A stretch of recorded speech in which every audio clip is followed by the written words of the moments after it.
que sería la siguiente parte del contenido. Todavía estamos dentro del 4.3, pero vamos a revisar ahora, además del tema anterior de la documentación, se incluye aquí lo que es la viabilidad económica del proyecto. Entonces, en este caso, vamos a ver de manera resumida también este contenido. Fíjense que cuando nosotros vamos a realizar cualquier tipo de proyecto, bien sea personal, de negocio o académico, debemos tratar de hacer la mejor planificación posible. ¿Por qué? Porque esta es la que nos va a permitir organizar nuestros objetivos y lograr el alcance fijado para ellos. De allí que nosotros para lograr ese alcance debemos gestionar ciertos recursos, donde se destacan tres en particular.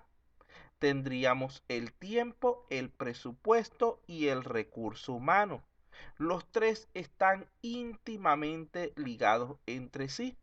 ¿Por qué? Porque el tiempo nos va a ser definido por la velocidad de trabajo de ese recurso humano, la capacidad que ellos tengan para hacer sus funciones. Ese recurso humano tenemos que tener un presupuesto para lo que es los costos asociados a él. Ese presupuesto está en base a un tiempo y a unos recursos, y así sucesivamente cada uno de ellos va a afectar al otro. Fíjense que generalmente cuando estamos en un proyecto de software es necesario validar ciertos elementos fundamentales. En primer lugar estarían los requerimientos, llámese objetivos, llámese alcance, como quieran decirlo. No es otra cosa que el conjunto de funcionalidades que ese sistema debería contener y que se establecen normalmente en el acta de constitución del proyecto y las modificaciones subsiguientes. En segundo lugar estaría el tiempo. Esto está relacionado con la fecha de culminación tanto de las diferentes actividades como del proyecto en sí. Y se puede presentar a través del cronograma o también a través de diagramas de Gantt si queremos ser más detallistas. Tenemos también los costos. En este caso estamos hablando del monto de dinero que necesitamos para poder ejecutar ese proyecto. Esto se gestiona a través de lo que es el presupuesto. Aquí tenemos una definición de presupuesto que no es otra cosa que un documento financiero que nos permite controlar, gestionar, administrar los costos involucrados con el proyecto, especialmente a fin de detectar posibles desviaciones que se puedan convertir en gastos innecesarios. Dentro del presupuesto, básicamente trabajamos con dos tipos de costos, que serían los directos y los indirectos. Cuando hablamos de costos directos, estamos hablando de gastos de personal, de materiales y equipamiento y de viáticos y otros que puedan generarse. Si estamos haciendo referencia a un proceso de desarrollo de software, el costo principal de tipo directo sería el gasto en personal, el pago de la planilla. Porque recuerden que normalmente ya tenemos nosotros lo que es los diferentes equipos y materiales y los viáticos y otros gastos generalmente son mínimos, donde la mayoría del presupuesto se va en ese pago del personal, especialmente porque recuerde que estamos hablando de un producto de tipo intangible que no requiere de materia prima para su fabricación. Por otra parte, tenemos los costos indirectos. Estos van a incluir costos administrativos, tales como alquiler, servicios, limpieza, internet. agua, luz, teléfono, etcétera, impuestos, los cuales muchas veces no los determinamos de manera detallada, sino que los asumimos como un porcentaje del costo directo correspondiente, aunque en ciertos casos puede ser también necesario expresarlos de manera detallada si la situación así es más conveniente. Pero lo normal es que sea un porcentaje del costo directo. Tenemos también lo que es la reserva de riesgo. En este caso estamos hablando de un monto adicional que se tiene para en caso de que se produzca algún tipo de imprevisto, la cual va a ser mayor o menor dependiendo del nivel de riesgo de cada proyecto en particular. Como veníamos diciendo, recuerden que así como cada proyecto es único, cada presupuesto también va a ser único. Además de esto, el presupuesto es un trabajo que requiere de tiempo y esfuerzo para poder ser realizado correctamente. Sobre todo porque es indispensable desglosar los distintos elementos para poder convencer a ese gerente, a ese administrador, a ese tesorero de que existe esa necesidad de poder construir dicho sistema. Aquí tenemos algunos documentos que pueden ayudarnos en lo que es la construcción del presupuesto. Tenemos por una parte el alcance. Aquí se definen los objetivos que se quieren lograr. En segundo lugar, tendríamos el plan de gestión de costos, que está relacionado con la forma en la que vamos a construir ese presupuesto. Tenemos el cronograma del proyecto, que tiene que ver con los tiempos, y el registro de riesgos, que tiene que ver con esa reserva que debemos nosotros tener disponible para cualquier eventualidad. Podríamos usar una lista de recursos como esta para establecer nuestros diferentes elementos. Recordemos que todo este tipo de formatos son siempre adaptables. Podemos añadir o quitar columnas de acuerdo a cada caso en particular para tratar de adecuarnos lo más posible a la situación real de ese sistema, de ese problema. Por otra parte, debemos tener pendiente que uno de los recursos más problemáticos de gestionar es el factor humano, ya que existen muchas formas de definir sus pagos. Tomándolo como básico, podemos contratar en base a horas, a días, a semanas, a meses, a quincenas, la obra completa. Esto sin incluir diferentes gratificaciones y cuestiones laborales que se deben añadir. Pero para simplificar, vamos a omitir esos elementos.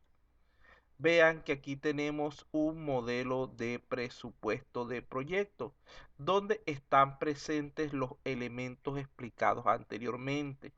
Tenemos en la parte inferior los diferentes costos directos: pago de personal, material de oficina, eh, equipos, viáticos, etcétera, los cuales son totalizados para obtener el costo directo que está en la parte superior izquierda. Luego de allí calculamos o determinamos en este caso un porcentaje para el costo indirecto, es decir, la parte administrativa, donde se define en este caso un 25%. La suma de esos dos montos lo convertiríamos en nuestro presupuesto de 42.000. Luego de allí calculamos nuestro riesgo para determinar la reserva de riesgo, obteniendo un valor de 15%, que son 6.400. Aquí hay que jugar correctamente. Vean que tenemos dos opciones. Generalmente el riesgo no se suma directamente en el presupuesto por cuestiones de que es algo bastante variable. Nosotros, por ejemplo, para reducir el monto que le estamos presentando al dueño, podemos dejarlo por separado para que éste pueda encargarse de tener esa reserva y de gestionar al respecto de acuerdo a la necesidad. También podemos colocarlo juntos. En este caso, si el riesgo no se materializa, ese monto adicional puede quedar para nosotros como ingreso extra. Pero en ese caso, si el riesgo sobrepasa el monto calculado, podríamos vernos en la obligación, dependiendo de cómo hayamos generado el contrato, de cubrir gastos adicionales, lo cual podría ser bastante problemático. Entonces hay que ser sabios en cuanto a la manera que le presentamos esto al cliente para no perjudicarnos. Si el riesgo es bajo, podríamos incluirlo en el presupuesto. Si el riesgo es alto, debería quedar a cuenta de lo que es el cliente. Aquí tenemos un formato para el cálculo del costo de un proyecto de desarrollo de software basado fundamentalmente en lo que es la parte del recurso humano como costo directo. Aquí simplemente hacemos los cálculos. El líder del proyecto cobra 120 diarios, según lo que dice aquí. Estamos trabajando durante 25 días. Multiplicamos, es un solo líder de proyecto y sacamos su total. Al final totalizamos todo esto, le calculamos su costo administrativo, su reserva de riesgo y sacamos un total general que sería nuestro presupuesto en sí. Fíjense que aunque parece sencillo, los montos de los pagos son fáciles de establecer porque, digamos de alguna manera, hay unos tabuladores, etcétera, para ello. Los costos administrativos generalmente requieren de cierto análisis para poder determinarlos. Y la reserva de riesgo necesita de un análisis bastante profundo para no equivocarnos en cuanto a esto, porque una mala determinación del riesgo es bastante peligrosa. Vean que cuando estamos estableciendo una estimación de costos, lo primero que necesitamos es definir una unidad de medida. En base a esta, vamos a determinar el tamaño del software, es decir, la cantidad de unidades de medida que son requeridas para su construcción. Y también vamos a determinar un costo para cada una de estas unidades de medida. Aquí tenemos algunas métricas usadas para lo que es los proyectos de software. Tendríamos la cantidad de líneas de código, la complejidad ciclomática y los puntos de función. Aquí tenemos un ejemplo para entender un poco más la aplicación de estos elementos. Fíjense que si estamos trabajando con el método 1, que se basa en la cantidad de líneas de código, nosotros en este caso vean que tenemos dos versiones. Una que es más larga, más compleja y más difícil de entender, y una que es optimizada, más rápida y más eficiente. Recuerden que en este caso, si hacemos el cálculo, el mejor programa está teniendo un menor costo. ¿Por qué? Porque este tipo de estrategia ya no es muy adecuada, esta era la que se usaba principalmente al inicio de la programación, donde se trabajaba por líneas de código en aplicaciones de tipo estructurada. Actualmente, con las técnicas de optimización, reutilización de código, modularidad, etcétera, ya esto no es recomendable porque desmotiva la optimización del sistema. Recuerden que un sistema optimizado es más rápido, es menos propenso a errores, requiere menos recursos. Pero un programador que cuando empieza a diseñar vea que le están pagando menos por hacer una mejor aplicación, puede tener la tendencia a comenzar a hacer aplicaciones abultadas para cobrar un mayor monto, sin preocuparse para nada de la optimización de esas aplicaciones. Tenemos también otra métrica basada en la complejidad, es decir, en la cantidad de posibles rutas que tiene esa aplicación. Fíjense que si lo llevamos al mismo ejemplo, tenemos dos versiones. Una que no está optimizada, una original, que es más larga, es más compleja y más difícil de mantener. Tiene 80 rutas. Y tenemos una que está optimizada, siendo más rápida y eficiente con solamente 50 rutas. Al igual que como pasa con el código, con las líneas de código, mientras más compleja sea una aplicación, más propensa a errores va a estar. Al igual que va a consumir más recursos y va a ser más difícil su mantenimiento. Entonces, aquí si hacemos el cálculo, vemos nuevamente que tenemos el mismo problema, donde esta tampoco es una estrategia adecuada, ya que sigue sin valorar lo que es la optimización. El programa, la mejor versión, que es la número 2, está cobrando menos que la primera, porque están contando son lo que serían la complejidad, la cantidad de ciclos y condicionales que posee. Fíjense que aquí hay otro problema más que también está implícito. El usuario no se va a poner a contar la cantidad de líneas de código o los condicionales de una aplicación, y esto le genera a él desconfianza en cuanto al uso de estas dos primeras métricas. Tenemos una tercera que sería la que está basada en los puntos de función.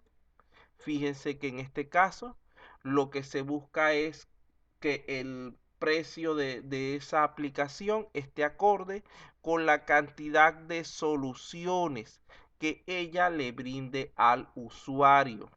Aquí tenemos, por ejemplo, una aplicación original que es menos útil, ya que tiene solamente 30 puntos de función, y una aplicación optimizada con 50 puntos de función. Si lo llevamos al mismo cálculo, vean que esta vez sí, la mejor aplicación es la que va a tener un mayor precio. En este caso, decimos que es una estrategia más adecuada, ya que va a valorar el esfuerzo de optimización realizado por el desarrollador, brindando a los actores del proceso un precio más justo y equilibrado. Hablamos también de una metodología denominada COSMIC,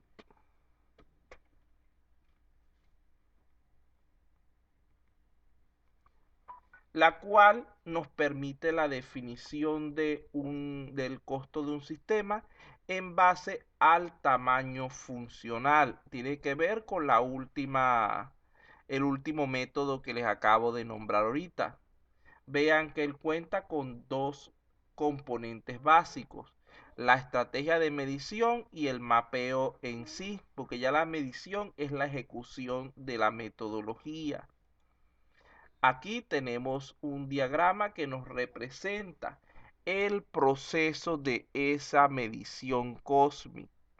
Vean que en primer lugar tenemos una estrategia de medición, la cual nos va a generar un modelo de piezas de software y requisitos de medición. ¿En base a qué? A los lineamientos o requerimientos, al contexto, y a los lineamientos, al contexto y a los requerimientos.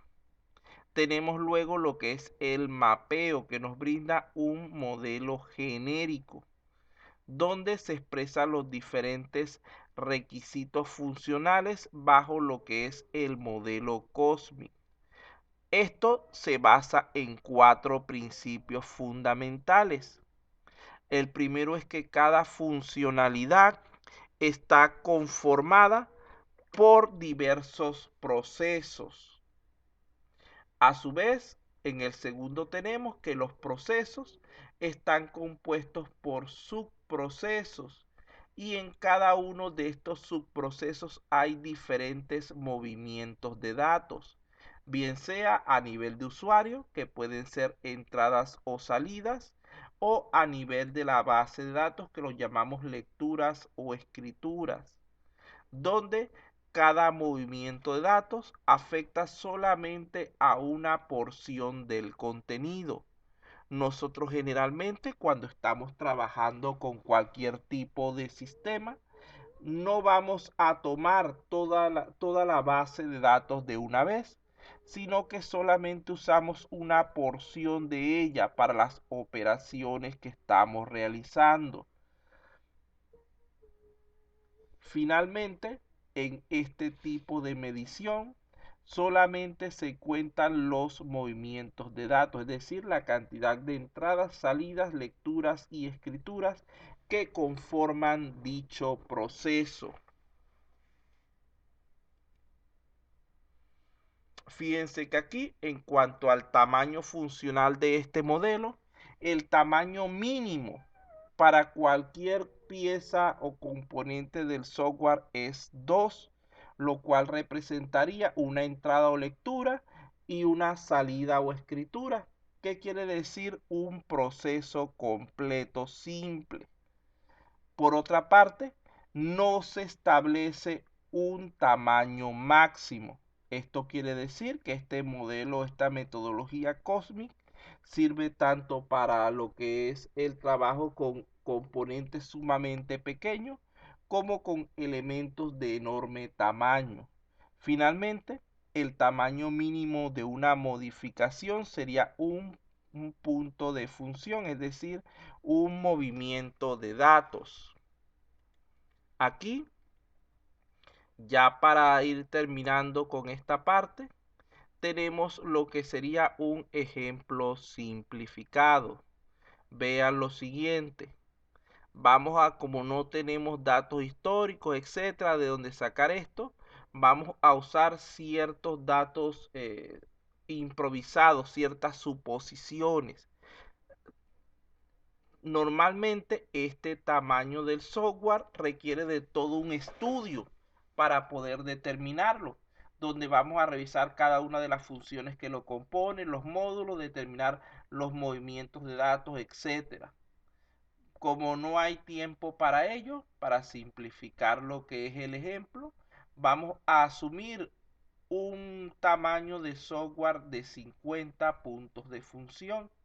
Vean que es un tamaño exageradamente pequeño, pero lo que se quiere es nada más ver lo que es la parte de cómo se maneja a nivel de teoría. Entonces, este sería nuestro tamaño del software. Eso lo hemos obtenido en este caso pensando de la siguiente manera. Ese software contiene 4 componentes, un módulo de ventas que tiene 15 puntos funcionales, en ventas, no, perdón, compras, un módulo de ventas que tiene 18, un módulo administrativo con 15 y otras funciones que puede tener el sistema que serían 2. Sumamos todo esto y nos da un total de 50 puntos. Además de esto, vamos a suponer también que para lo que es nuestro equipo de desarrollo determinamos un costo de 20.000, el cual viene de la tabla que llenamos al principio de este tema. Luego, aquí tenemos otro valor que también tenemos que asumir para poder realizar los cálculos. Este también viene normalmente de un análisis estadístico, donde buscamos a ver en los últimos 12 meses cuál ha sido el nivel de producción que tiene nuestro equipo de desarrollo. Una vez que hacemos esto, determinamos entonces mediante un promedio la cantidad de puntos de función que ellos pueden generar mensualmente. Para este caso, hemos establecido un tamaño, una cantidad de 20 puntos. Nuevamente les digo, esto es solamente, debería ser valores más grandes, pero no quise complicar demasiado el cálculo. Aquí tenemos resumida la información anterior. Nuestra unidad de medida serían los puntos de función. El tamaño del software lo establecimos en 50 puntos de función. El tamaño del equipo de desarrollo, aunque no lo vamos a utilizar, podemos indicarlo, son 8 personas. El costo mensual de ese equipo de desarrollo es de 20,000. Y la cantidad de puntos de función que ellos pueden generar es de 20. Con estos valores base que vienen de un estudio, repito, sobre todo de tipo estadístico, comenzamos con lo que es el desarrollo de nuestros indicadores, de nuestros valores. Lo primero que necesitamos determinar nosotros sería el costo de cada unidad de medida, es decir, de cada punto de función. Para ello, aquí tenemos una ecuación bastante sencilla. Dice que el costo por punto de función es igual al costo mensual del equipo de trabajo entre la cantidad de puntos de función que ellos generan mensualmente. En este caso, recuerden que el costo de nuestro equipo de trabajo es de 20,000 y ellos generan 20 puntos al mes. Quiere decir que estamos haciendo referencia a que cada punto nos cuesta 1,000. Por otra parte, podemos también determinar el costo del proyecto de software. Vean que tenemos el tamaño del software que lo establecimos en 50 y ya tenemos lo que es el costo por cada uno de esos puntos de funciones, que era 1,000. Allí podemos decir que nuestro costo de ese sistema, nuestro costo mínimo que deberíamos cobrar es de 50,000. Pero recuerden que el cliente siempre tiene la tendencia a regatear con los precios. Por lo tanto, es bastante útil calcular también un costo negociable, es decir, sumarle a ese costo mínimo del desarrollo del sistema un porcentaje de negociación que nos permita jugar con ese cliente. Esto tiene por motivo que recuerden que si nosotros nos cerramos totalmente a negociar con el cliente, podemos inclusive perder el negocio. Y si no, como mínimo, podríamos nosotros tener un cliente que ya venga con un enfoque negativo hacia nosotros, lo cual tampoco es la intención. Entonces, allí simplemente, incluso esto puede ser una ventaja adicional, porque si el cliente, por ejemplo, no es muy bueno negociando y termina quedando en 54,000, igualmente tenemos una ganancia adicional.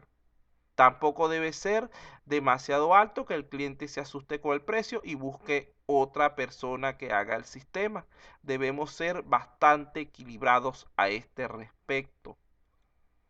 Finalmente, también podríamos calcular lo que es la duración estimada de ese proyecto de software.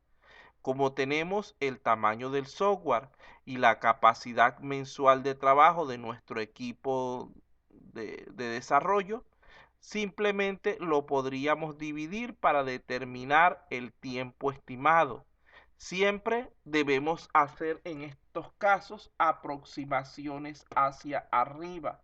Recuerden que si nosotros nos da 2,2 y resulta ser que lo aproximamos a 2, estaríamos quitándole una semana a nuestro tiempo. Y puede que al final no nos sea posible terminar dentro de lo previsto y esto generaría inconformidad del cliente. En cambio, si nosotros en ese caso lo aproximamos a 3 y terminamos el trabajo en 2,5, todavía el cliente va a sentirse más satisfecho porque terminamos antes de lo que le habíamos ofrecido. Deja sueño, vaya a sentarse.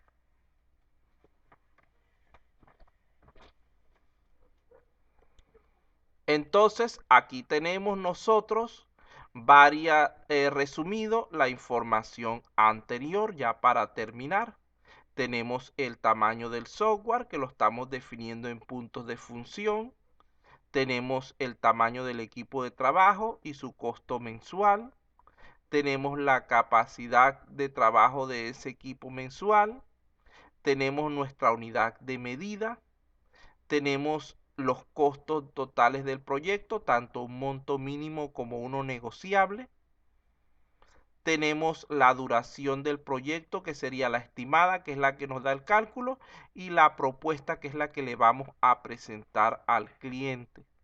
Recordando que en todo caso, todos los valores que se determinen siempre hay que tratar de aproximarlo hacia arriba, nunca hacia abajo, para no caer en pérdida en ningún momento. Ya aquí con esto llegamos al final de esta diapositiva. ¿Alguna pregunta, alguna duda, algún comentario?